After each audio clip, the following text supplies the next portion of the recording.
Hello everyone. आप सभी का फिर से स्वागत है। ये महेश सवर्णवाल एनसीईआरटी हिस्ट्री का सार संग्रह है। आज का टॉपिक है संघर्ष का युग, लगभग 1000 ईस्वी से 1200 ईस्वी के बीच। अध्याय 20 है। सबसे पहले अरबों का जो आक्रमण है इसके बारे में डिस्कस कर लेते हैं।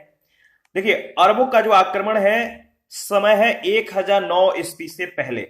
ठीक है, भारत पर आक्रमण करने वाले प्रथम मुस्लिम आक्रमणकारी अरब थे। इनकी जानकारी हमें बिलादुरी के द्वारा रचित पुस्तक फुतूह अल बलदानी तथा चचनामा से मिलती है।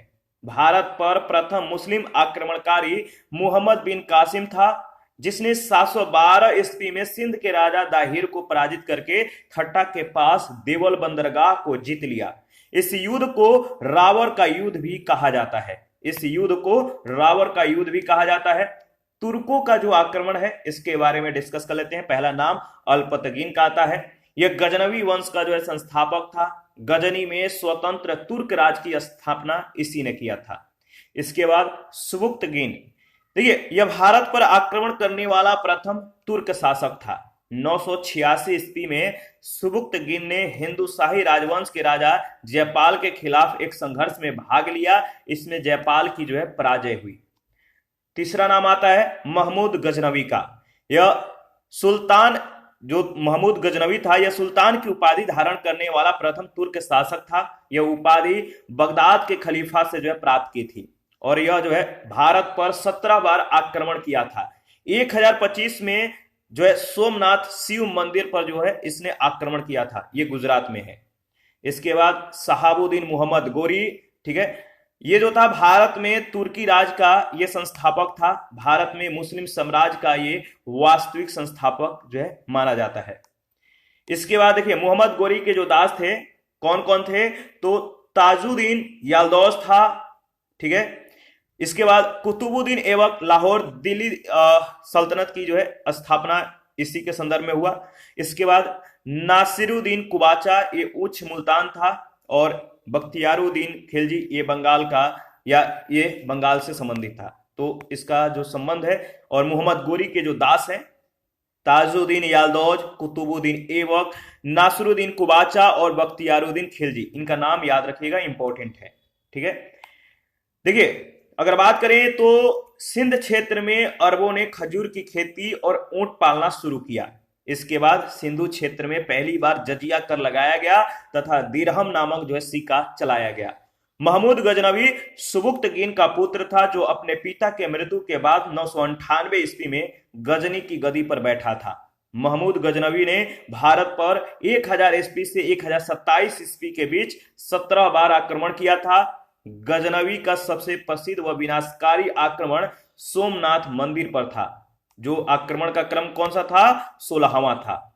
गजनवी के आक्रमणों का जो उद्देश्य था, यहाँ के धन को लूटना और इस धन की सहायता से मध्य एशिया में विशाल साम्राज्य की स्थापना करना था। महमूद गजनवी मुल्तान के मुस्लिम शासकों के विरुद्ध भी युद्ध को जो है लड़ा था। तो महमूद गजनवी जो था, ये मुल्तान के जो मुस्लिम शासक थे इनके विरुद्ध भी युद्ध जो है ये लड़ा था। महमूद गजनवी ने हिंदू शाही शासकों के विरुद्ध आक्रामक संघर्ष जो है आरंभ कर दिया। 1001 ईस्वी में जयपाल को पराजित कर महमूद ने उसे बंदी बना लिया, परंतु बाद में उसे छोड़ दिया। जयपाल अपनी पराजय से इतना हतोत्साहित हो गया कि उसने स्वयं को जलती चीता में जलाने का जो है निर्णय लिया। हिंदू शाही राजधानी वहिंद यानी पेशावर के जो निकट में स्थित था, 1008 से 1009 ईस्वी के आसपास महमूद और आनंद पाल के बीच निर्णायक युद्ध हुआ। महमूद गजनवी के घुड़सवार धनुर्धरों के आक्रमणों ने शत्रु सेना को जो है तितर बितर कर दिया, इधर उधर कर दिया। उसने थानेश्वर, कनौज, मथुरा, सोमनाथ नगरों का जो है विध्वंस कर गुजरात के काठियावाड़ में समुद्र किनारे स्थित सोमनाथ मंदिर से अत्यधिक मात्रा में जो है संपत्ति लूटी थी। ठीक है, उसने अपने को इस्लाम का यश बढ़ाने वाले बुत सिकन यानी मूर्ति भंजक के रूप में भी पेश किया था। बुत सिकन या मूर्ति भंजक के रूप में भी उसने जो है अपने आप को पेश किया और उसके द्वारा सबसे साहसिक और प्रबल आक्रमण 1018 ईस्वी में कनौज पर तथा 1025 ईस्वी में सोमनाथ पर किया गया था। महमूद गजनवी ने अंतिम आक्रमण 1027 ईस्वी में आगरा के निकट भेरा के दुर्ग पर किया गया था। महमूद गजनवी के साथ अरबी लेखक अल-बरूनी जो है ये भारत आया था। यह पुराणों का अध्ययन करने वाला प्रथम मुस्लिम शासक था। तो अल-बरूनी जो था, याद रखिएगा, यह पुराणों का अध्ययन करने वाला प्रथम मुस्लिम शासक था। अल-बरूनी के द्वारा लिखित पुस्तक किताबुल हिंद भारतीय इतिहास के लिए महत्वपूर्ण स्रोत है, जो 80 अध्यायों और अनेक उप अध्यायों में विभक्त है। आगे बढ़ते हैं। देखिए, महमूद गजनवी के मृत्यु के बाद सेल्जुकों के शक्तिशाली साम्राज्य की जो है स्थापना हुई, सेल्जुको। इसके बाद राजपूत राज के बारे में जो है डिस्कस कर लेते हैं। देखिए, उत्तर भारत में कई राजपूत राज्यों का उदय हुआ। इनमें कन्नौज के गढ़वाल, मालवा के परमार और अजमेर के चौहान सबसे महत्वपूर्ण थे। तो उत्तर भारत में कई राजपूत राज्यों का उदय हुआ। इनमें कन्नौज के गढ़वाल, मालवा के परमार और अजमेर के चौहान सबसे महत्वपूर्ण थे। राजपूत समाज का आधार क्लैन था, यानी कुल था। प्रत्येक कुल अपने को एक सामान्य पूर्वज का वंशज बताता था। 10वीं और 12वीं सदियों के मध्य के काल को उत्तर भारत में मंदिर निर्माण का चरमोत्कर्ष काल माना जाता है। इस युग में मंदिर निर्माण की जिस शैली ने प्रधानता प्राप्त की वह नागर शैली कहलाती है। इस शैली के मंदिरों के निर्माण के मुख्य केंद्र उत्तर भारत और दक्कन थे। इस शैली के मंदिरों के सबसे अच्छे उदाहरण मध्य प्रदेश में खजुराहो के मंदिर और उड़ीसा में भुवनेश्वर के मंदिर हैं। इस शैली की संपूर्ण विशेषताओं को खजुराहो के पार्श्वनाथ मंदिर, विश्वनाथ मंदिर और कंदरिया महादेव मंदिर जो है परिलक्षित करते हैं। उड़ीसा यानी वर्तमान जो है उड़ीसा, इस उड़ीसा में इस काल के मंदिर स्थापत्य का सबसे भव्य उदाहरण जो है लिंगराज मंदिर 11वीं सदी का जो है और कोणार्क के सूर्य मंदिर है। तो उड़ीसा में इस काल के मंदिर स्थापत्य का सबसे भव्य उदाहरण अगर देखा जाए तो लिंगराज मंदिर और कोणार्क के सूर्य मंदिर है। पुरी का प्रसिद्ध जगन्नाथ मंदिर भी इस काल में बनवाया गया था।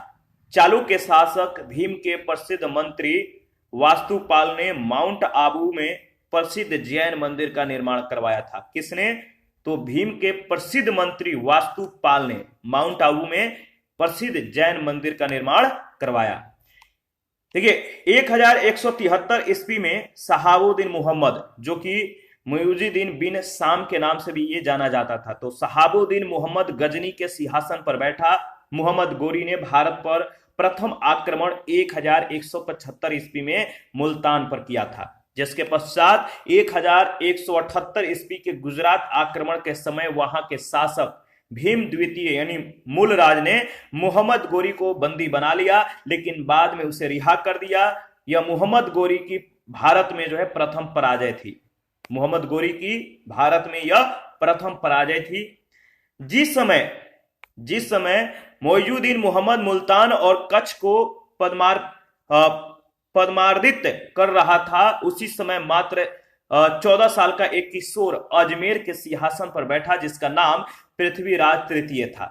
पृथ्वीराज तृतीय ने बुंदेलखंड क्षेत्र पर आक्रमण करके महोबा के लड़ाई में चंदेल शासकों को जो है परास्त कर दिया और इसी युद्ध में महोबा की रक्षा करते हुए अल्लाह और उदल नामक दो भाई जो है वीर गति प्राप्त करके लोकगीत के नायक बने। तो वीर गति प्राप्त कर लोकगीत के नायक बने और पृथ्वीराज तृतीय का जो समय है 1178 से 1192 ईस्वी, याद रखिएगा। देखिए, अगर बात करें तो नेक्स्ट जो है तराइन की जो लड़ाई है, ये मोहम्मद गोरी और पृथ्वीराज तृतीय के मध्य जो है संघर्ष की शुरुआत तराइन के लड़ाई से होता है और तबरहिंद यानी भटिंडा पर दोनों के अधिकार को लेकर यह जो है लड़ाई शुरू हुआ था और 1191 ईस्वी में तराइन के प्रथम युद्ध में गोरी की सेना जो है बुरी तरह से पराजित हुई। किसकी सेना? तो गोरी की सेना।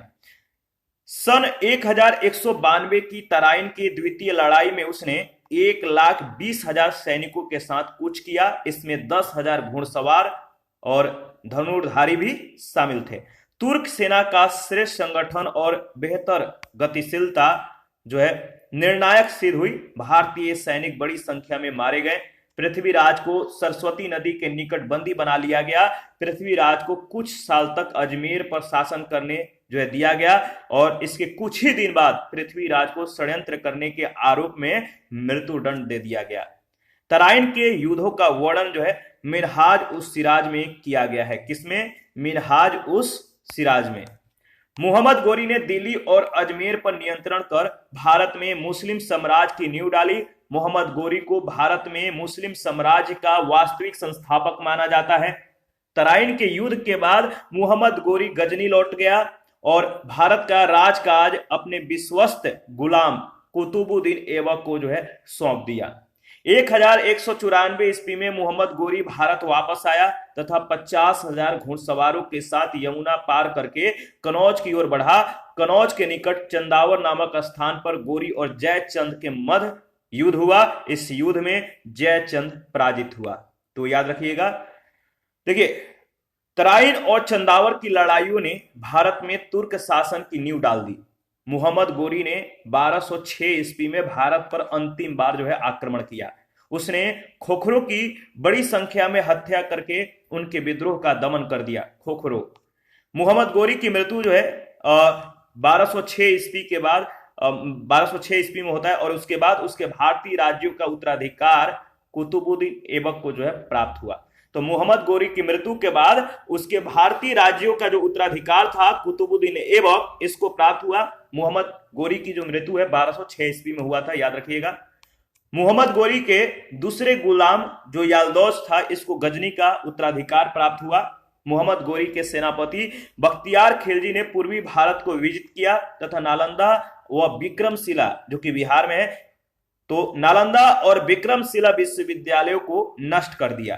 कुतुबुद्दीन ऐबक को भारत का नेतृत्व सौंपकर वापस अपने जो है ये गृह प्रांत की ओर जाते समय मोहम्मद गोरी की दमयक नामक, कहां पर?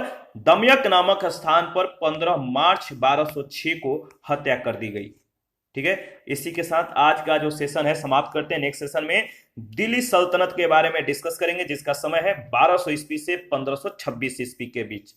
तो नेक्स्ट सेशन में इसको कवर करेंगे। आप अपना प्रतिक्रिया देते रहिए, आपके प्रतिक्रियाओं का हमें बेसब्री से इंतजार रहता है। और जिन लोगों ने Telegram channel, Telegram quiz group, Facebook page, Instagram को ज्वाइन नहीं किया, वीडियो का डिस्क्रिप्शन बॉक्स में उसका लिंक है, आप ज्वाइन कर सकते हैं। अगर आपको पीडीएफ चाहिए कमेंट कर सकते हैं, या Telegram channel, Telegram quiz group या चैनल के कम्युनिटी बॉक्स में जाइए, वहां पे इसके रिगार्डिंग में इंफॉर्मेशन को शेयर किया गया है। थैंक यू, मिलते हैं नेक्स्ट सेशन में। अभी के लिए इतना ही।